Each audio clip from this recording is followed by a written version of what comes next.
Hello guys, good morning, good afternoon, good evening. तो आज हम लोग करेंगे आर्टिकल 14 जो है इंडियन कॉन्स्टिट्यूशन का, वो क्या कहता है। देखो, आर्टिकल 14 में दो पार्ट्स हैं। एक इक्वलिटी बिफोर, आर्टिकल 14 क्या कहता है कि इक्वलिटी बिफोर लॉ। देखो, ये एक ब्रिटिश कंसेप्ट है जो अप्लाई करता है एब्सेंस ऑफ एनी प्रिविलेजेस, कि सब लोग बराबर हैं, किसी को भी कॉन्स्टिट्यूशन लॉ जो है कोई प्रिविलेज नहीं देगा। एनीवन, चाहे उसका कोई भी स्टेटस हो, चाहे वो is subjected to ordinary law of the land equally. मतलब जो कानून है इस देश का, जैसे कॉन्स्टिट्यूशन का लॉ कहता है कि आपको 4 साल की सजा होगी, आपने किसी को फिजिकली असॉल्ट किया है। ठीक है, ठीक है, आपने किसी को असॉल्ट किया है, आपको 4 साल की सजा होगी।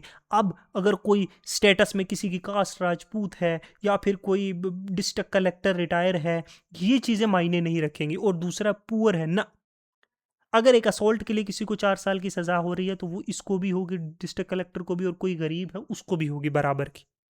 तो ये एक ब्रिटिश कंसेप्ट है कि लॉ जो है वो हर इंसान को बराबरी से अप्लाई होगा, बिना किसी प्रिविलेज के। कोई स्पेशल प्रिविलेज नहीं दी जाएगी, चाहे उसका कोई भी स्टेटस हो, रेस हो, कलर हो, कास्ट हो।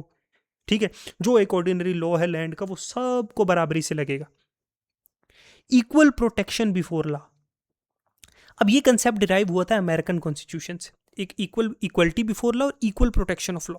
इसका मतलब है that law must be applied equally to all individual similar situations में। ठीक है, इंश्योरिंग नॉन डिस्क्रिमिनेटरी ट्रीटमेंट। मैंने अभी बताया ना, सिमिलर सिचुएशंस में। सिमिलर सिचुएशन में एक इंसान, देखो, एक ने चोरी की है तो उसको वो लॉ अप्लाई होगा, दूसरे ने मर्डर किया तो उसको वो मतलब लॉ जो है वो इक्वली सब इंडिविजुअल्स को अप्लाई होगा इक्वल सिचुएशंस में। एक एक रिच इंसान ने चोरी की है ना, ठीक है, और एक गरीब ने चोरी की है, तो दोनों को बराबर लॉ अप्लाई होगा इक्वल सिचुएशंस में। हाँ, एक ने मर्डर किया है और दूसरे ने चोरी की है तो यहाँ डिफरेंटली लॉ अप्लाई होगा, इक्वल प्रोटेक्शन ऑफ लॉ होगा। और एक रीजनेबल क्लैरिफिकेशन देखते हैं कि आर्टिकल 14 जो है वो परमिट्स क्लैरिफिकेशन, लेकिन डिमांड भी करता है reasonable. Demand it to be reasonable, मतलब ये नहीं है कि आपने चोरी की और आपको 30 साल 50 साल की उम्र कैद हो जाएगी, आपने मर्डर किया है तो आपको 14 साल की हुई है। रीजनेबल होनी चाहिए सजा भी। लॉ जो है मतलब एक रीजनेबल क्लासिफाई डिमांड करता है। Classification must be based on intelligible differentia, distinguish करना है ग्रुप्स को, and should be a rational nexus with the objective of law. ठीक है, नॉन आर्बिट्रीनेस, मतलब नॉन आर्बिट्रीनेस का मतलब कि prohibition of arbitrariness in a fundamental element of equality. कि स्टेट, जैसे arbitrary state actions violate article 14 as equality and arbitrariness are mutually exclusive. मैं आपको समझाऊंगा इसका मतलब। आर्टिकल 14 जो है ना, वो कहीं ना कहीं हिफाजत करता, प्रोटेक्ट करता है ऑल पर्सनस को, जो भी इंडिया की टेरिटरी में है, इंक्लूडिंग चाहे वो सिटीजन्स हैं, चाहे वो फॉरेनर हैं, या जूरिस्ट पर्सनस हैं सच एज कंपनी हैं। ये अप्लाई करता है प्राइमरली किसके अगेंस्ट? स्टेट के एक्शन के अगेंस्ट अप्लाई करता है। ठीक है, जो डिनाई करती है इक्वलिटी या रिजल्ट अनफेयर ट्रीटमेंट कर रहा है। ठीक है, इट इज जस्टिफाइएबल मीन्स के इंडिविजुअल अप्रोच कर सकता है कोर्ट को। अगर स्टेट अपने मतलब बुलडोजर चला रही है तो स्टेट के अगेंस्ट आप डायरेक्टली मूव कर सकते हो। इसकी जुडिशियल इंटरप्रिटेशन सुप्रीम कोर्ट ने ये दी। सुप्रीम कोर्ट ने एक्सपैंड किया डेफिनेशन जो है वो इक्वलिटी अंडर आर्टिकल जो है 10, वो 14 इंक्लूड के सब्सटेंटिव इक्वालिटी, नॉट जस्ट कि फॉर्मली इक्वालिटी। परमिट क्या पॉजिटिव डिस्क्रिमिनेशन होना चाहिए, मतलब जैसे या एफर्मेटिव एक्शन जो डिसएडवांटेजेस ग्रुप है, जैसे शेड्यूल कास्ट और शेड्यूल ट्राइब को दिया गया। ये नहीं कि एब्सोल्यूट इक्वालिटी, सबको इक्वली ट्रीट किया जाएगा, नहीं। हमें एक सेंस सब्सटेंसिव इक्वालिटी देखनी पड़ेगी। पहले इन लोगों को देखो, ये यहाँ पे हैं और ये हम और कुछ लोग यहाँ पे हैं, समझ लो एस और एस टीज यहाँ पे हैं, ड्यू टू जो लॉन्ग हिस्ट्री है इनके साथ डिस्क्रिमिनेशन की, और ये यहाँ पे हैं। अब इन दोनों को कैसे आप इक्वली ट्रीट करोगे? नहीं कर सकते जब तक कि इनको भी यहाँ से यहाँ ना लाया जाए। पहले बराबर में दोनों को खड़ा करो ना, फिर उनको इक्वली ट्रीट करो। तभी तो इनको जो है रिजर्वेशंस दी जाती हैं, इनको वेरियस जो है क्या, वेरियस इनको जो है सुविधाएं दी जाती हैं, ताकि